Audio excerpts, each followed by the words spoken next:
Hi, I'm Mike Quinlan, and welcome to the Business Owner Transition Academy. And today we're going to be talking to Chris Means, and we're going to talk about executive bonus plans. Chris is an expert in this area.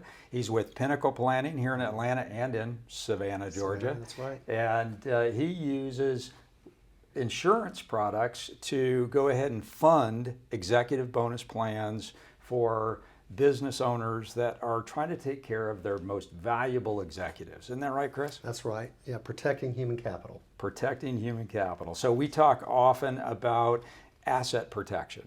Well, one of the best assets to protect are your people, correct? That's right. Great. All right, so tell me about what is an executive bonus plan and why do we need to use them? So an executive bonus plan is a plan where an employer identifies a key executive and they bonus premium dollars to that executive. That executive has all rights to the life insurance policy, which the premium purchases. The employer gets a deduction as wages. The employee has to identify that income on their W-2, and they have all rights to the policy. So the cash value, the death benefit, all is for the benefit of the employee. So it's a win-win. The employer gets to do something to help an employee. Maybe it's retain them, reward them. Maybe it's to build cash for a buyout down the road, and the employer gets the deduction. So it's really just a way for a benefit to be paid and for both sides to benefit. Okay.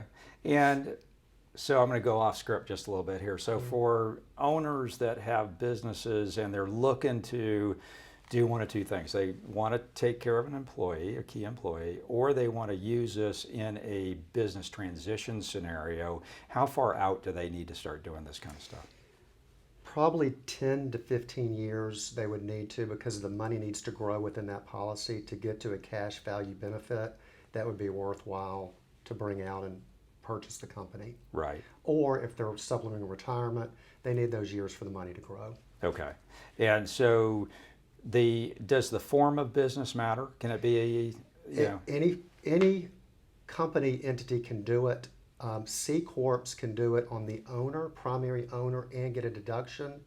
S corps, if you're the owner, primary, because it's a pass-through, the tax benefits aren't as great, but any entity can do it. Okay. Yeah. So the idea here is when you are in that mid-stage growth phase of your company and you are thinking about the long term, remember at the Academy, that's what we're always advocating, right? Get started early. Right. And what are you trying to do? You're trying to maximize value, being able to eventually transition on your terms, and third and most importantly, doing it without regret. This is one of those ways that you can set up an internal transition or potentially use some of these dollars for employees that are going to stay with the company afterwards. That's correct? To incentivize them to stay for That's a long period of correct. time. Okay, great.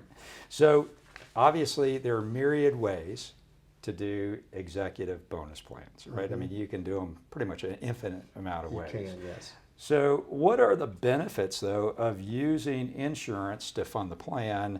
What's the benefit to the executive? I know you spoke about this just a little bit a second ago, but to the executive and to the corporation. So life insurance is used because of the tax advantages within it. So you can defer the growth of the money. You can pull it out tax-free. The death benefit is income tax-free. You can design in a way where you can maximize the cash that goes in it and minimize the death benefit up to a limit. The government has a limit called a modified endowment limit. Okay. So typically we are infusing cash into it up to the limit to still enjoy those tax benefits. There's no other vehicle that allows the tax benefits that life insurance does. Okay. And so we've got a deduction then that the company can take. Correct. Right. And then the executive has the opportunity to have these dollars for themselves or for the family as the benefit. That's correct. Okay. And so tell me a little bit about the mechanics of the plan. How does all this work?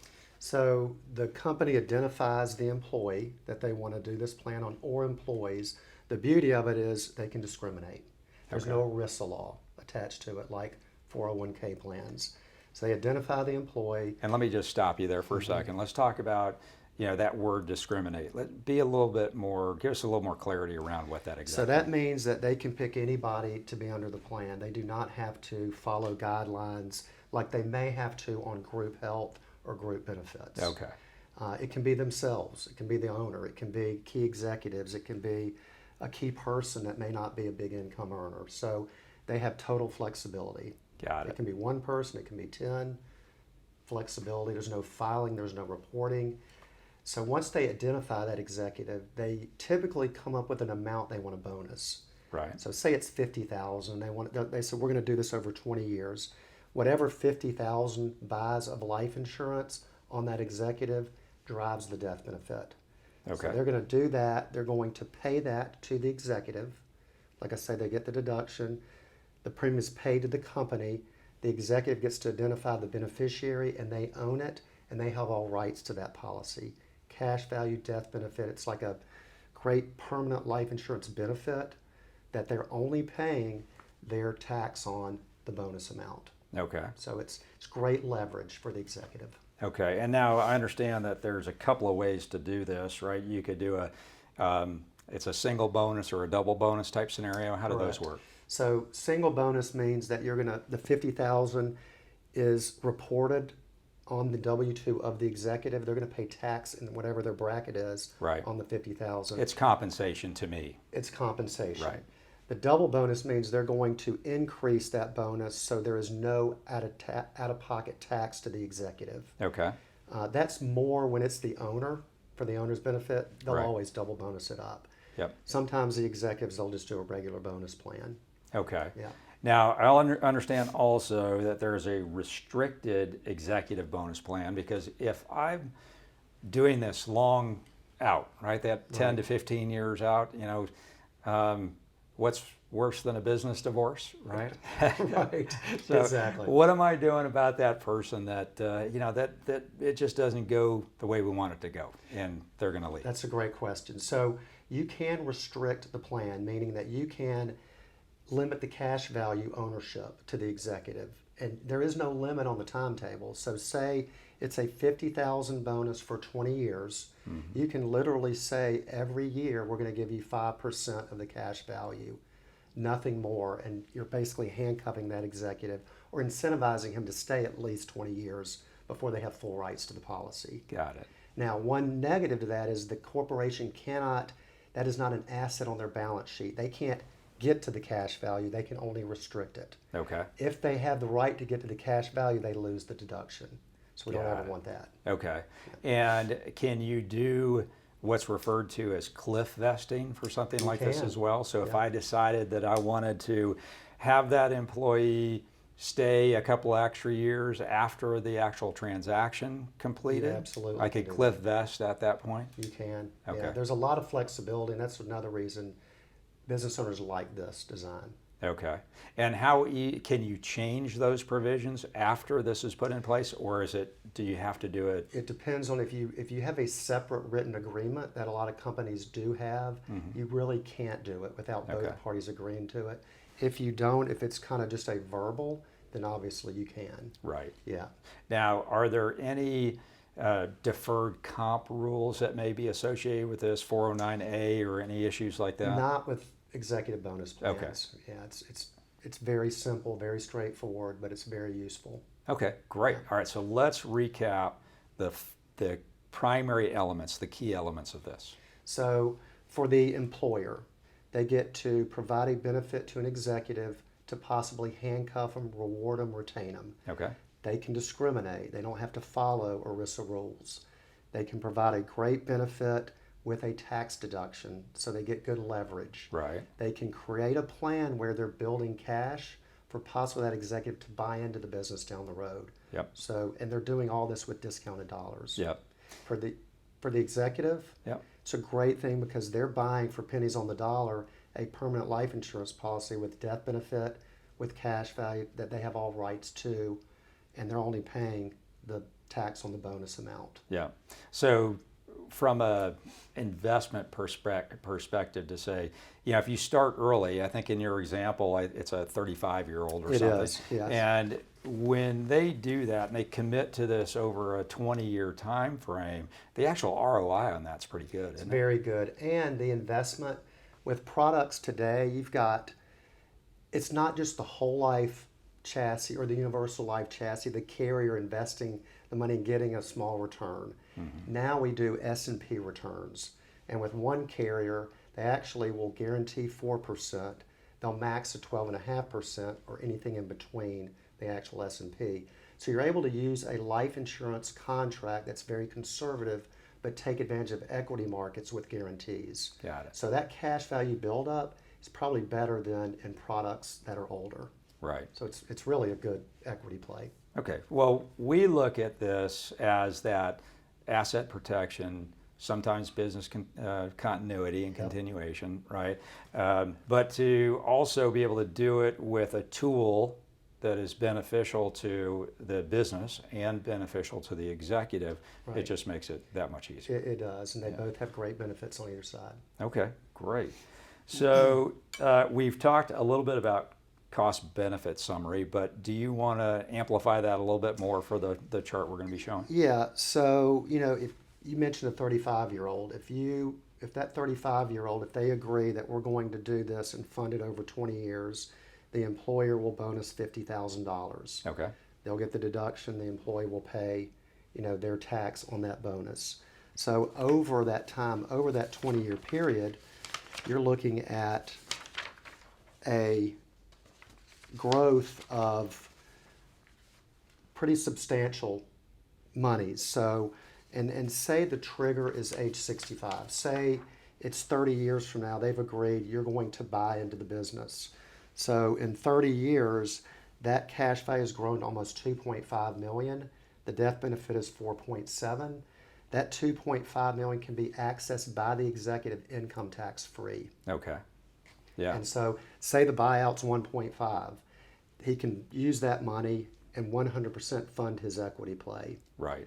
And it just is a win-win because he's really not having to go in and liquidate stock accounts or pay tax on something. He's got tax-free money in something that really was funded by the employer, Right. but that he only paid pennies on the dollar for. Yeah, so there's a ton of flexibility here A lot of because flexibility. if the price is 2.5, then you got the money, right? That's right. If the price is 10, then you got a good chunk of the money, You got a right? good chunk of money. And probably there's something in that buy-sell agreement that has a formula. Right. There's probably some up front, and then there's a 5-year buy-in or something. Yeah, it could be structured anyway, It but can be. you could also use that as down payment for bank financing, That's true. right? So it gives you a lot of options. The other thing this does is that doing this early provides the owner a lot of option regarding the exit path that they ultimately decide to take. So many of our students come to the academy and they say, Mike, listen, I am going to transition my company to a third party. And I want to sell it to a strategic buyer in a third party transaction. Okay, great. So who do you have on your management team? What are you using to keep them aligned and interested and keep them around because they're a valuable asset? Well, they just want to be here. We hear that a lot, right? Yeah. Well, And then all of a sudden they can't find that third party buyer, right? Mm-hmm. And Jim and Susie or whoever those key employees are, they may want to be able to be the person that takes over this business. that's correct. And Yeah. this provides a way for them to do that. Provides a way for them to do it. And buyers like to see plans like this in place because if they are going to retain that executive for 2 or 3 years, it just stays in place. Nothing Right. has to be recreated. Okay. It really is a benefit to the Yeah, buyer. that's a great point. Yeah. That's a great point. All right, so what else do you have for us? Any by the ways, or is something you have to tell us before before you jump off the stage? Well, the longer you can keep the policy in force and the longer the client can keep the policy active, obviously the values compound. Okay. So, for example, in that case where, at 65, maybe he took that money to buy in. Well, say he didn't. Say they said, we're just going to give you this benefit. You've been a valuable employee. This is yours. You can supplement your retirement with it. In that case, the values have grown to age 80. They've grown to almost $6 million of cash and almost $8 million of death benefit. Right. So, and they haven't funded it for 20 years. Actually, they haven't funded it for almost 25 years. Right. So the compounding inside these really is a huge benefit. Yeah. So the point is, compounding effect is great. I will ask you one last question though. Insurability. Tell me a little about that. Okay, so we talked about all the great things about the plan. Yep. One negative is you do have to qualify for the insurance. Okay. Qualifying means you have to go through underwriting. So health will be taken into account when you have to qualify to do this plan because of the life insurance element. Okay, great. All right, guys.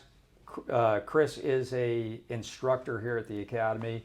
You can absolutely go into the comment section for this video and make a comment, ask a question, or please go to the communities page and open up there. Ask a question. Chris can answer your question for you. One of the other staff might be able to do that for you as well. So thanks for listening. Chris, thank you for Absolutely. being here. Thank you. And all of Chris's contact information is listed in the document frame that goes along with this video. So thank you, and we'll see you at the Business Owner Transition Academy.